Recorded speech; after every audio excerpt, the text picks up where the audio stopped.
And looking at how very rich people got to where they are today, you start to pick up on a few patterns. You notice the things that they tend to avoid and also the things that they tend to focus on, and you can start to develop a sort of formula to try and mimic some of that success, even if it might take a long time to get there. In this video, I'm going to go over what I believe is the formula for becoming rich. That is, I'll be going over the big steps to actually get there, besides the super obvious things like don't spend more than you make and all that good stuff. And as someone who's attempting to reach financial independence myself, I want to pay attention to this simple formula because I think it can help clarify things when it comes time to make a decision to do something or to not do something. Because one thing's for certain, there are plenty of opportunities out there, and it can be very challenging to narrow down the ones to actually pick. Anyways, the first step or element of this formula, if that's what we're calling it, is to build skills. This is where it all starts. It's the foundation for any sort of financial success in the future. You need to have some sort of skill that is valuable to others,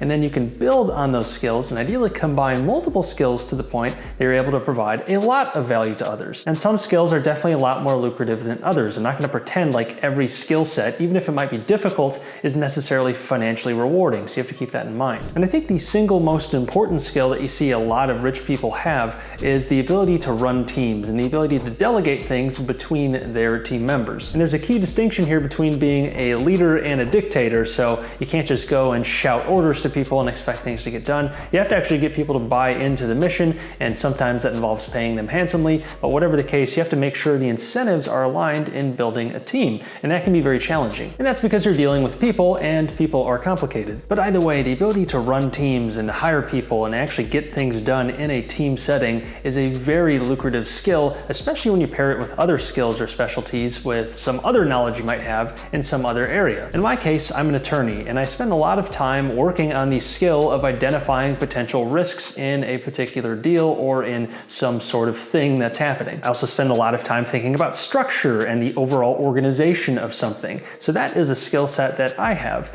And if I can pair that skill set with other people's skill set on a team, maybe someone who's a bit more creative, or maybe who's good at selling, or whatever skill it happens to be that I might not be as good at, that is a great person to add to the team. And now you have complementary forces between people with different skill sets, and the sum of the parts is smaller than the actual end result. That is, the skills build on each other, and you're leveraging the talent and time of more people than just yourself. But the point is, building skills and being able to provide value with those skills is a super important element of this formula. I just happen to think that running teams is probably the single most important skill of all of them. Granted, there are many valuable skills out there, which gets into the second step or element of this formula, and that's driving up income. And more specifically, it's pursuing scalable income opportunities where there isn't necessarily a limit to the amount of money you can make, or at least that limit is very high. Back to my own example of being an attorney, there's only so much money I can really make by actually practicing law myself. That is, there are only so many hours in the day that I can actually bill to someone, and the rate that I can charge for each hour has some sort of upper limit, even if I'm an extremely talented attorney. The point is that ceiling is very finite. Whereas with running a business, I might have more scalable income opportunities since I can sell the same product or service over many different customers,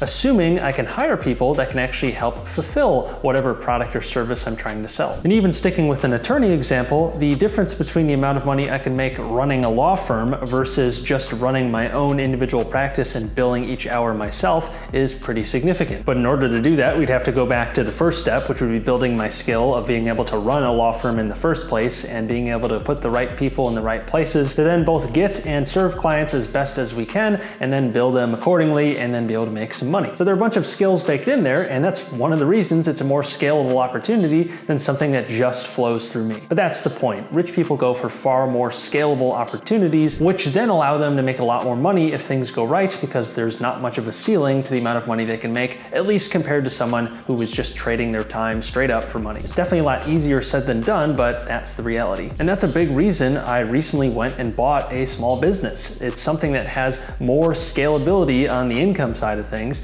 and it's something that will force me to work on my team building skills and actually being able to run a successful business. And plus, I find the process of building something pretty satisfying in that when I put effort into something, I'm going towards something that can grow a lot bigger than it is today. So that's pretty fun, and it's satisfying when it works. Granted, there are definitely going to be hiccups, and there are times when things won't grow, but at least there's always some sort of opportunity to try and grow past the current stage of where things are at. Now, those first two steps are by far the most important in this simple formula. Yet, a lot of people spend the vast majority of their time, if they spend any time, thinking about how to increase or better their financial position. They spend it on this third step, which is defense. And what I would consider defense would be things like investments, investing into stocks and real estate and those sorts of things, as well as tax strategies and trying to avoid taxes legally, of course, using different investment vehicles and any other opportunities that might make sense, especially in the business setting where there might be tons of tax write-offs and tax strategies to take advantage of. And then there's the concept of inflation protection, where you're trying to keep your money in things that can at least keep pace with inflation so you preserve your purchasing power over the long term. But all of that I would consider defense, and that's opposed to offense, which is really what we were just talking about, which is building skills and driving new income. But anyways, I think one reason a lot of people focus so much time and attention on this before they actually have a lot of money to invest and to protect is because that's what we see rich people doing. By the time they're rich, they have a lot of money to move around, and they have a lot of money to defend. So they try and put it into things like various investments, investing into stocks, real estate, bonds, whatever it is, when really the way they actually got to being rich in the first place was by running a business or being involved in some sort of business that grew to a big level from a very early stage. And then only after they had become quite rich, they then would start putting money more aggressively into various investments that we're all familiar with. It's not to say that investing, even at a pretty small level, can't be lucrative, but it is to say that you're going to be pretty hard pressed to find a billionaire who indexed his or her way to extreme wealth. Instead, they probably used really high income or were invested into extremely scalable opportunities and had equity in those opportunities. And now that they're fabulously wealthy, it makes a lot more sense to play more defense, investing into tax efficient things, diversifying pretty broadly, and all the things that you'll hear a lot about when it comes to thinking about investing. And this is part of a big shift I've made in my investment philosophy, especially over the last year. I've really gone from thinking that I was just going to put all of my salary into investments like real estate and stocks, and then at some point within 5 or 10 years, I'd be financially independent. And that might have ended up being the case, but instead I've decided to focus way more on building my skills now and trying to build up my income rather than focusing so heavily on investing before I have a bunch of money to really invest. That's why I'm taking a pause on buying more real estate properties. That's why I've decided to go ahead and buy a small business, and I'm now running that and trying to grow that. And that's why you've seen a lot of my content kind of shift more towards the business side of things, because that's where I think the biggest opportunity for me really is. It's to try and get into those really scalable opportunities, and it's in those opportunities that I think I'll be able to grow the most as both a business person, as an investor, and as a person in general, since I'm going to be dealing with all sorts of challenges, and in tackling and getting through those challenges, I should be better equipped to handle other challenges that life might throw at me in the future. So if we had to put it all together into a simple formula, we have step 1, that's building skills. Step 2, going for scalable opportunities and scaling income. And then step 3 is focusing more on playing defense. Now, everyone's going to be at a different point in this process, and not everyone wants the same thing out of life. So I'm not suggesting any one-size-fits-all thing here, but I wanted to share this perspective on what I think the simple formula for becoming wealthy really is, and the things that probably make more sense to focus on. So I'd love to get your thoughts in the comments below. And please subscribe if you haven't already.